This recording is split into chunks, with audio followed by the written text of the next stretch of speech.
Hi, my name is Courtney and I'm the horticulturist here at the Fields on Caton Farm.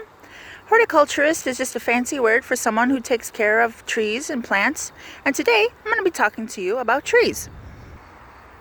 All trees are going to have the same parts, starting with the trunk. For example, the trunk of this swamp white oak here has its bark that's going to be very deeply fissured and real rough. Some trees have real smooth bark, some trees have different colored bark. But all trees are going to have bark, and it's all going to be to protect the inside of the tree and give the tree some structure. Some trees, like this birch, have this bark that we call exfoliating, meaning that it sometimes comes off. You can see it's really like flaky and it's coming off the tree. But that doesn't mean that the tree is sick. That's just the way the bark is on this particular tree. Here's another example of an exfoliating bark. You can see it's a totally different color than the other barks that I've showed you. This is more of a white color, but it's also going to have that kind of exfoliating sort of bark that comes off. Just like that. And again, it doesn't mean the tree is sick, it's just the way the bark is. At the top of the trees, all trees are going to have leaves.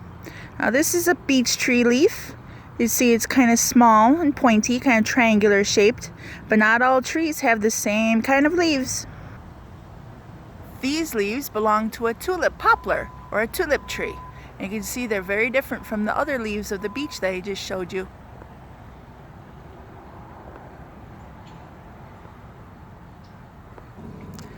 And some trees have leaves with what are known as leaflets, like this coffee tree.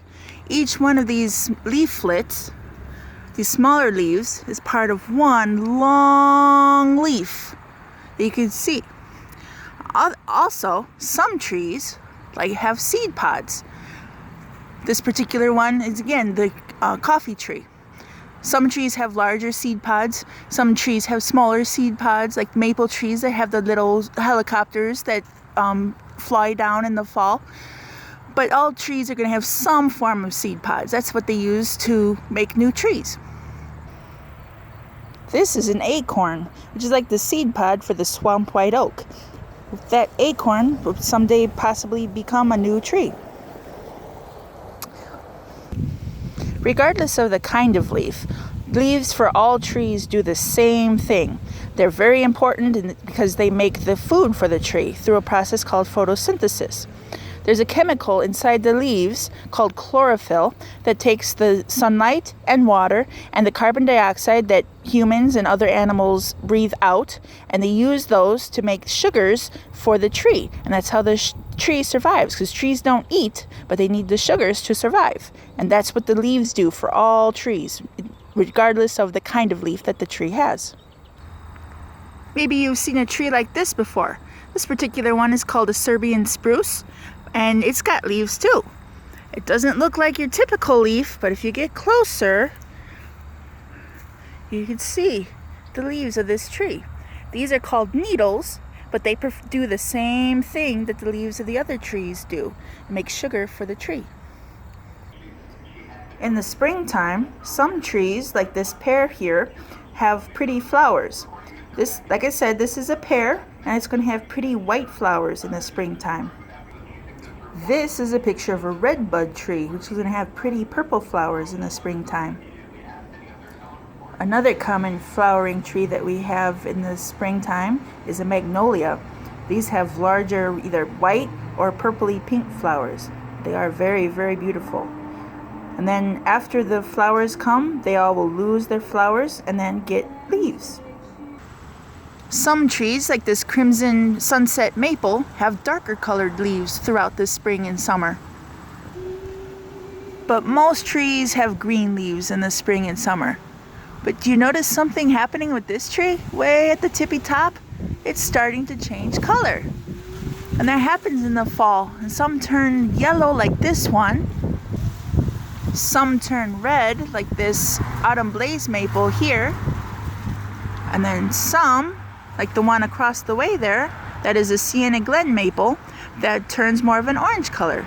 So trees can turn all sorts of colors in the fall and gives us this beautiful, vibrant colors that make fall so fun.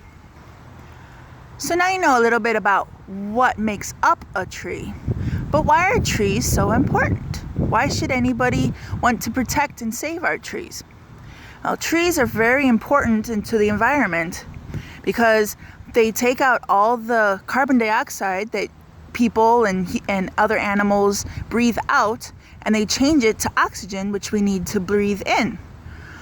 Also, trees provide shade and protection from the sun and the wind in the wintertime, and also in the summertime helps keep things cooler. And if you look up here at this elm, you see up there, that's a nest for birds. Birds and other animals make their homes in trees. They make nests. Squirrels make nests in trees, and other smaller animals make nests in trees.